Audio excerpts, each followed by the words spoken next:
এখানে তিনটা কারণে দাঁড়িয়েছি। প্রথম কারণ হলো জামাতের জামাত নেতা কর্তৃক বারোয়াখালীর আমাদের বিএনপি যুগ্ম সাধারণ সম্পাদক রহিম শিকদারকে যে নির্মমভাবে নিহত করেছে এবং আমাদের ছাত্র দলের সভাপতি অভিবেকে যে নির্মমভাবে আহত করেছে, সেও মৃত্যু শয্যার সাথে জড়িত। তার প্রতিবাদ এবং আমাদের সালাউদ্দিন সাহেব সহ স্থায়ী কমিটির সদস্য সালাউদ্দিন সাহেব সহ জাতীয় নেতাদের বিরুদ্ধে যে কুরুচিপূর্ণ বক্তব্য রাখছে বিভিন্ন জায়গায়, তার প্রতিবাদ এবং আইন শৃঙ্খলা অবনতির কারণে আমরা এই সমাবেশ ডাক দিয়েছি। আপনারা জানেন রহিম শিকদারকে নির্মমভাবে হত্যা করা হয়েছে। বলা হয়েছে জায়গা জমিনের কারণে, আসলে জায়গা জমিনের কারণে না, রাজনৈতিক প্রতিহিংসার বশবর্তী হয়ে তারা আগামী দিনে বিএনপি পরিবারকে, বারোয়াখালীতে বিএনপি পরিবারকে ধ্বংস করার জন্য, আমাদের শফিক শিকদারের পরিবারকে ধ্বংস করার জন্য তারা এই ষড়যন্ত্র করেছে। এখানে যার নাম বলা হয়েছে নোমান, সে এক সময় স্বেচ্ছাসেবক লীগ করত, তার পোস্টার আছে, সে কমলের সাথে তার ছবি আছে, তার বিভিন্ন নির্বাচনে আওয়ামী লীগের পক্ষে যে নির্বাচন করেছে তার ছবি আছে, এবং সে সেই সময় 12 নম্বর ওয়ার্ডে যে জামাত শিবিরের নেতাদেরকেও মিথ্যা মামলায় দিয়েছে, বিএনপি নেতাদেরকেও মিথ্যা মামলায় দিয়েছে, বিভিন্ন নির্যাতন করেছে, তার প্রত্যক্ষ প্রমাণ আছে। তারপরও আমরা শুনলাম সে ওই 12 নম্বর ওয়ার্ডের একটা গ্রামের সে জামাতের সভাপতি। আমি আশ্চর্য লাগে, এরকম একটা ভালো সংগঠনের সভাপতি কেমনে একজন সন্ত্রাসী হয়, যার বিরুদ্ধে আগেও অনেক মামলা মোকদ্দমা ছিল। আমরা বিএনপি যখন কোন কারোর বিরুদ্ধে অভিযোগ আছে তাদেরকে শোকজ নোটিশ দিই।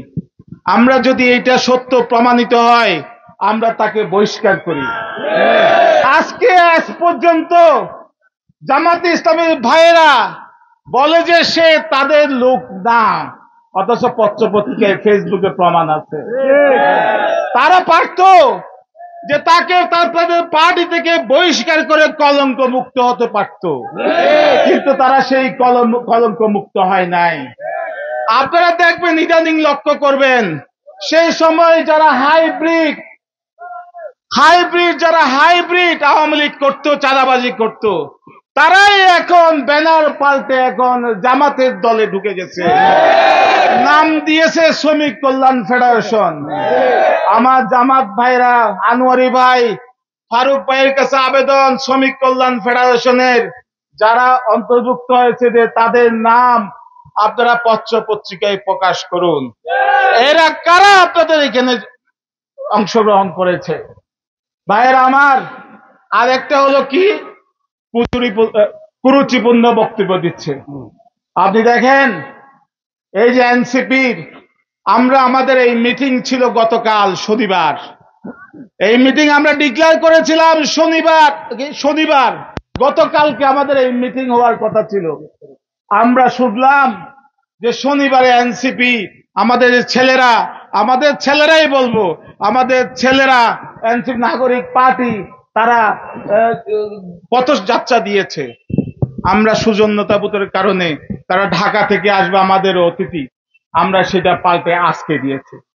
তো বক্তৃতায় দাঁড়িয়েই আমাদের নেতা, জাতীয় নেতা সালাউদ্দিন ভাই সম্পর্কে কুরুচিপূর্ণ কথা বলেছেন।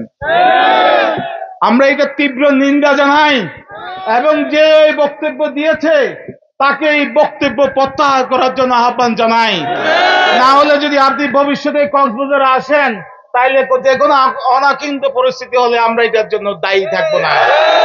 সংগ্রামী ভাইয়েরা, এই যে বিএনপি যে একটা উদার গণতান্ত্রিক দল, আপনারা দেখেন যে তারা এই কুরুচিপূর্ণ বক্তব্য দিয়েছে। চকরিয়াতে তারা যেতে পারছে না, রাস্তার দুই পাশে মানুষ হয়ে গেল তার প্রতিবাদে।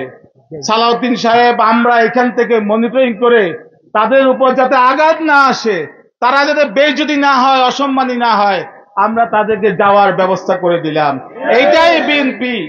আপনারা জানেন সোহরাওয়ার্দী উদ্যানে একটা বিশাল সমাবেশ হয়েছে, ওইখানে 4 আনা পার্টি, 10 আনা পার্টি, সব পার্টিকে দাওয়াত দিয়েছে। যারা যারা ওই যে জুলাই যারা আপনার স্বৈরাচার বিরোধী আন্দোলনের শরীক ছিল তাদেরকেও দাওয়াত দিয়েছে, আর যারা স্বৈরাচারের পক্ষে ছিল, নির্বাচন করেছে, তাদেরকেও দাওয়াত দিয়েছে। কিন্তু দুর্ভাগ্য আমরা দাওয়াত পাই নাই।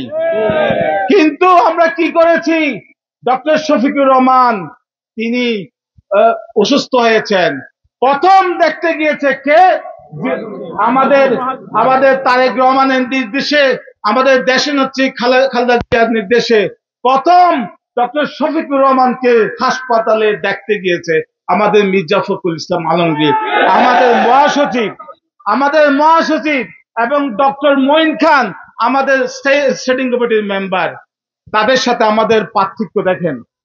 সংগ্রামী ভাইরা, বাংলাদেশে ফেসিবাদের বাংলা হলো কি জানেন? একনায়কতন্ত্র। ফেসিবাদের বাংলা কি জানেন? কট্টরপন্থী দল।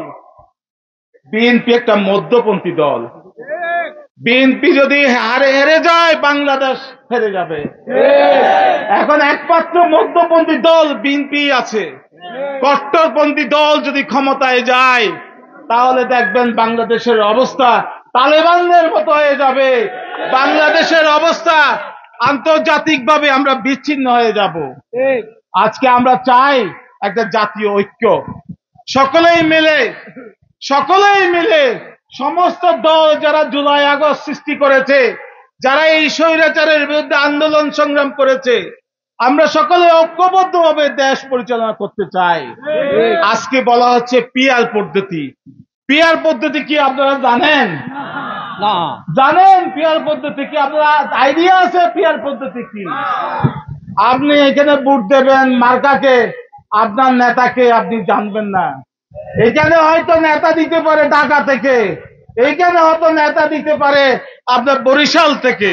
এখানে আপনি ভোট দেবেন, কিন্তু এখানকার নেতা হতে পারবে না। এইটাই হলো পিআর পদ্ধতি। এই পিআর পদ্ধতির একটা সবচেয়ে খারাপ গুণ হলো সব সময় ঝুলন্ত পার্লামেন্ট থাকে। আপনি যদি 49% ভোট পান, বাংলাদেশে হাইয়েস্ট ভোট পেয়েছে 49%। 49% পেয়ে 70 সালে শেখ মুজিবুর রহমান প্রায় 99% সিট পেয়েছিল। 49% পেয়ে আওয়ামী লীগ ক্ষমতায় গিয়েছিল, 43%, 36% দিয়ে সরকার গঠন করতে পারে। এখানে 51% ভোট পেতে হবে 151টা সিট পাইতে হলে। আর যদি যে সারা বাংলাদেশে 1 লাখ ভোট পায়, 3 লাখ ভোট পায়, 1 লাখ ভোট পায়, সে একটা সিট পাবে। এইরকমই পিআর পদ্ধতির হিসাব। তাহলে সব সময় ঝুলন্ত পার্লামেন্ট থাকবে এবং সব সময় গণতন্ত্র ব্যাহত হওয়ার একটা কর্মকাণ্ড থাকবে। সংগ্রামী ভাইরা, আমরা জাতীয়তাবাদী দল, যেমন ভালো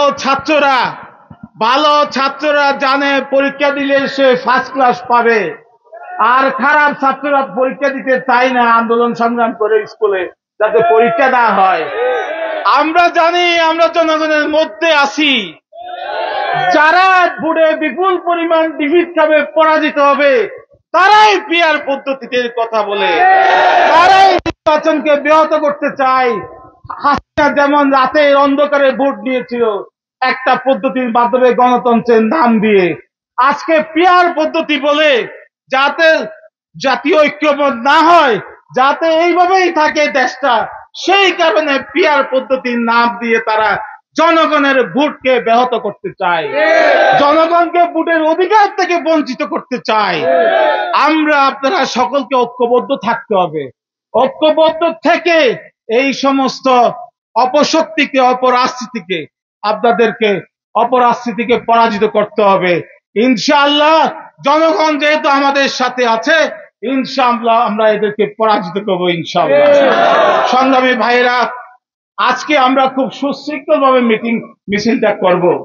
আরেকটা কথা বলে রাখি, এই যে একটা হত্যা মামলা হয়েছে রহিম শিকদারের বিরুদ্ধে, একটা পাল্টা মামলাও করেছে। তা আমি জানি না, হয়তো পুলিশের অনেক সময় পাল্টা মামলা করতে হয় প্রেসারে চাপে